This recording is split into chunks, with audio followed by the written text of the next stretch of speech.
আজকের গল্পের নাম শিয়াল ও পরীর জাদুবন। এক শান্ত দুপুরে এক শিয়াল হেঁটে চলেছিল জঙ্গলের মধ্য দিয়ে। তার নাম ছিল চম্পক। সে খুব কৌতূহলী ছিল। এই বনের মধ্যে কিছু একটা যেন লুকিয়ে আছে। আজ আমি সেটা খুঁজে বার করব।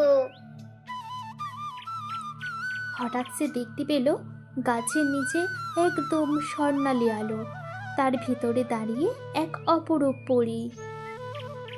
ভয় পেও না শিয়াল, আমি এই জাদুর বনের রক্ষক পড়ি। এই বনে যারা দয়া করে তাদের ইচ্ছে পূরণ হয়। তুমি যদি একটিবার সত্যিকারের দয়া দেখাও, আমি তোমার এক ইচ্ছা পূরণ করব। আচ্ছা, আমি চেষ্টা করব। আমি কারো উপকার করব।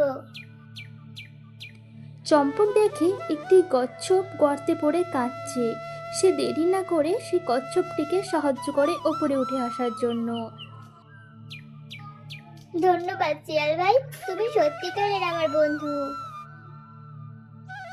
পরী খুশি হয়ে ফিরে এসে বলল, তুমি পরীক্ষায় পাশ করেছো। চলো, তোমার ইচ্ছে পূরণ করি। বলো, কি চাও তুমি? আমি চাই পুরো বনে কেউ যেন কখনো অভুক্ত না থাকে। পরী তার জাদুতে পুরো বনভূমিকে ভরে দিল।